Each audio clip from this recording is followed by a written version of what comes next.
السلام عليكم، أهلا بيكم في الدرس رقم 31 من دبلومة كانفا بالعربي. النهارده هنتعلم مع بعض ازاي نصمم الليتر هيد، والليتر هيد ده بنسميه ورق الشركة أو ورق البنك اللي احنا بنستخدمه في البنوك عادي جدا. بتلاقي مكتوب عليه تفاصيل البنك وعليه الشعار بتاعه، وهنا بنكتب البيانات بتاعة المحتوى بتاعه. ودي بتبقى ورقة إدارية ومعتمدة في الثيم بتاعها على اللوجو وعلى الهوية البصرية بتاعة الشركة. والليتر هيد اللي قدامنا ده مبني على أساس درس رقم 29 في الدبلومة، وهو البيزنس كارد اللي معمول قدامك دلوقتي. فلو انت ما اشتغلتوش بايدك اشتغله الاول، بعد كده اشتغل الدرس ده. وما تنساش لو انت عايز تتعلم تصميم الجرافيكس والشغل اونلاين لازم تنضم لجروب التليجرام اللي حاليا عليه 47 الف طالب، وده جروب مجاني بيعلمك تصميم الجرافيكس من الصفر، وبتابعك فيه في وقت فراغي اليومي اللي هو بيكون حوالي ساعة يوميا. ولو انت عايز تتعلم بشكل مكثف في جروب الفي اي بي ممكن تنضم ليه، وده تكلفته رمزية جدا. وكل اللي عليك تعمله انك تتواصل معايا بشكل شخصي على التليجرام وتكتب رسالة اولها كلمة في اي بي. ومش هطول عليكم ويلا بينا نبتدي الدرس بتاعنا.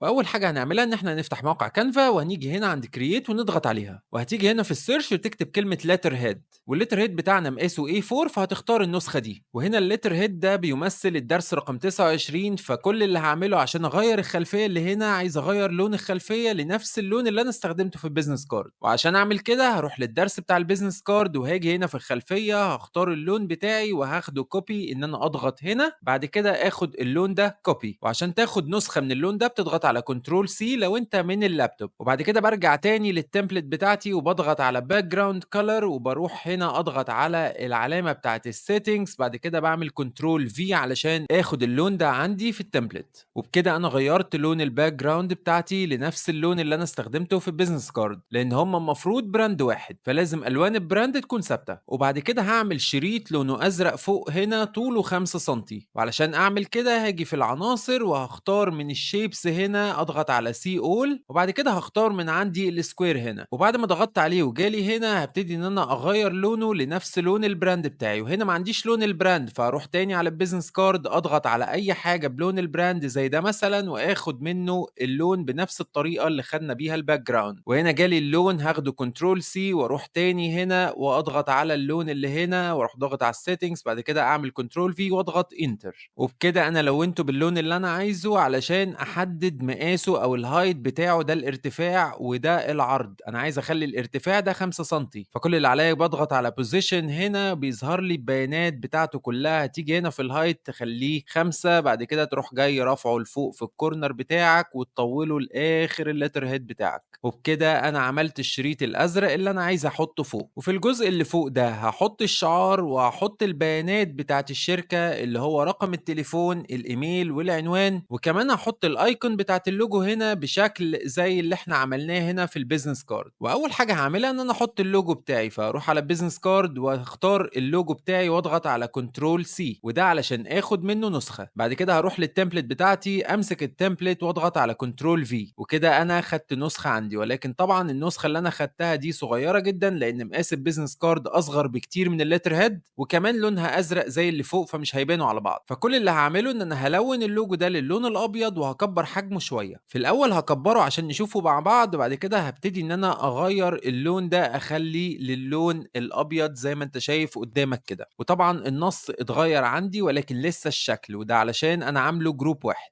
فهضغط على كنترول شيفت جي عشان افك الجروب اللي انا عامله، وهمسك الايكون لوحدها ابتدي الونها هي كمان باللون الابيض، وفاضل الريثز هلونها هي كمان باللون الابيض. وبكده اللوجو بتاعي كله بقى لونه ابيض. هروح عامله جروبينج تاني زي ما كان وارفعه لفوق بالمنظر اللي انت شايفه ده. وبعدين هبتدي ان انا اصغر اللوجو بتاعي شويه علشان مش عايز حجمه يكون كبير بالمنظر ده. ابتدي اصغره واحطه في البدايه زي ما انت شايف هنا. وبعد كده هبتدي اخد البيانات بتاعتي اللي انا اوريدي عملتها في البيزنس كارد احطها هنا. وعلشان اعمل كده هروح تاني على البيزنس كارد بتاعي واخد البيانات من هنا اعمل عليها كنترول سي عشان اخدها نسخه. بعد كده اضغط هنا كنترول في عشان النسخه بتاعتي تنزل قدامي. وطبعا احنا مش شايفينها عشان هي لونها ازرق، فهبتدي ان انا الونها باللون الابيض. هخلي طبعا حجمها 9 عشان الليتر هيد هنا مقاسه اكبر. هوسع الفريم بتاعي عشان الكلام يتكتب صح. وبعد كده هبتدي ان انا اظبط مكان الكلام زي ما انت شايف كده قدامك بالحجم اللي انت شايفه ده. ممكن اكبره شويه اخليه مثلا 9.5 عشان يملأ المكان الازرق شويه، وكل ما تكبر وسع الفريم بتاعك. وبعد ما عملت كده هخش زوم ان وابتدي ان انا اوسع شوية المسافات بين الكلام، وعشان تتأكد ان الكلام المسافات بينه ثابتة لازم تشوف العلامة اللي انت شايفها قدامك دلوقتي اللي هو مكتوب فيه بوينت 2 بوينت 2. كده هو بيقول لك المسافة دي واحدة. لو انا زودت شوية هتلاقي العلامة دي اختفت، لو انا طلعت لفوق شوية هتلاقي بيقول لك كده العلامة صح. الكلام بتاعي جاي يمين شوية ازاي، فهنرجعه تاني شمال لغاية ما تلاقي الخط المنقط ده، معناه ان البداية بتاعت الكلام بقت واحدة، وبكده البداية واحدة والمسافات بقت ثابتة. هروح سايب الكلام بتاعي وبكده كل شيء فوق يكون ممتاز. وهنا في الجزء يمين عايز احط لوجو يكون شفاف شوية اللي هي الايكون دي لوحدها، وعلشان اعمل كده هفك الجروب اللي على اللوجو وهبتدي اخد الحاجتين دول بس اللي هي الايكون بتاعتي. وعشان تعمل كده هتضغط على بوزيشن، بعد كده لايرز، وهتختار الطبقتين دول بس وتعمل كنترول جي، بعد كده تعمل كنترول سي كنترول في عشان تاخد نسخة تانية من اللي انت عملت له جروب ده، وهتكبره هنا شويتين، بعد كده تنزله هنا تحت شوية، بعد كده هنغير اللون بتاعه. وعشان نغير اللون بتاعه هنعمل له ان جروب، هنضغط على كنترول شيفت جي عشان نفكه زي ما عملناه هنا، ربطناه جروب واحد هنفكه هنا. الدرجة دي كويسة جدا، هاخدها كوبي، بعد كده هاخد الريثز دي اروح ملونها بنفس الدرجة دي، ولكن ناقص ان انا اظبط المكان بتاعها، فهخلي الاتنين دول مع بعض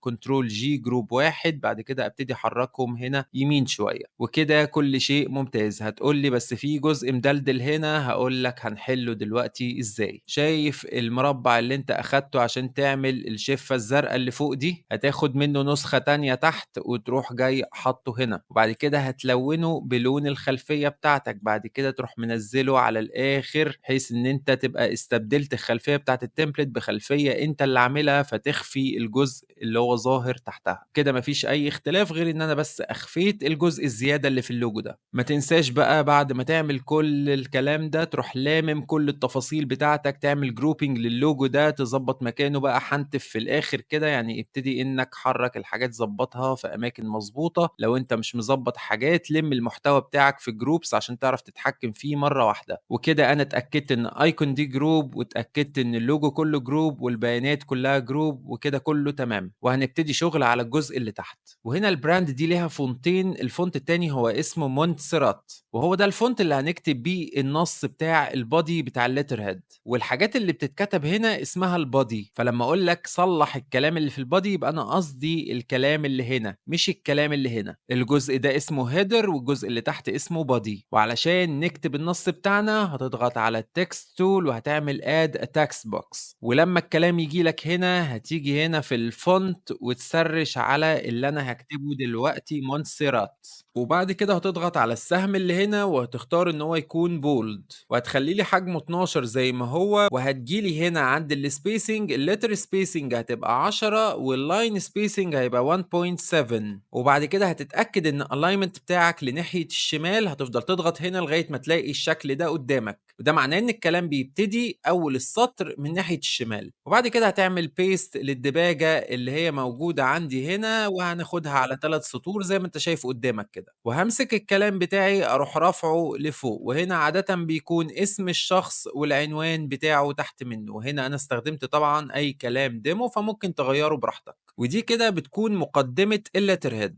وهتاخد نسخة من الكلام ده وتجرها ناحية يمين وانت ماسك الت شيفت عشان تاخد النسخة دي، بعد كده تتأكد ان الاينمنت بتاعك تخليه يبتدي من على يمين، وبعد كده تروح جاي كاتب التاريخ بتاع النهاردة اللي هو شهر 2 يوم 29 2030، وهتاخد نسخة من نفس الكلام وانت برضو ماسك الت شيفت وتكتب التحية بتاعة اللتر هيد اللي هي greetings وتعمل علامة تعجب، وبعد كده هتاخد نسخة من greetings دي وتسيب 0.7 تحت كده زي ما انت شايف. بعد كده هتيجي هتختار مونسرات تاني وهتخلي الفونت بتاعك هنا regular. طب ليه خليته كده؟ عشان هكتب المحتوى بتاع الليتر هيد، وده هيكون نص ديمو، ولكن بدل ما تروح تجيبه من بره وتبقى مش عارف تظبطه، انا هعلمك ازاي تستخدم الاي اي ان هو يكتب لك كل حاجه. وكل اللي عليك انك هتمسك الكلمه بتاعتك وتضغط على ماجيك رايت اللي موجوده هنا، وخد بالك دي فيتشر للمدفوع فقط. وبعد ما ضغطت على ماجيك رايت هضغط على ترانسفورم تكست، وكل اللي عليك انك بتكتب له رايت داون 15 لاينز اوف لورم ابسوم ديمو تكست، وده معناه اكتب لي 15 سطر من النص التجريبي اللي احنا في لغه الديزاينرز بنسميه لورم لوريم إبسوم، وبعد كده بتضغط على كلمة سبميت اللي موجودة هنا، وزي ما انت شايف بيكتب لك النص بتاعك من غير ما توجع دماغك وتروح تجيبه من ويب سايت بره. وبعد كده بتضغط على كلمة ريبليس اللي موجودة هنا، بتلاقيه جاب لك النص بتاعك بالمنظر اللي انت شايفه ده. هتبتدي انك تصغره كده اهو، وبعد كده هتبتدي انك تمسح الكلام الزيادة زي كلمة greetings الموجودة فوق. خلي الكلام يبتدي من كلمة لورم، وتقدر انك كمان تسيب سطور زي ما انت عايز. يعني مثلا هنا انا هقطع الكلام، اضغط على انتر اسيب سطر، بعد كده هاجي تاني مثلا عند الكلمة دي اروح جاي قاطع الكلام وسايب سطر بالمنظر اللي انت شايفه قدامك دلوقتي. وبكده انا عملت محتوى للبادي بتاعي من النص التجريبي. وبعد كده هتاخد نسخة من كلمة greetings هنا تحت وتنزل تكتب regards عشان هي دي الدباجة بتاعة اللتر هيد،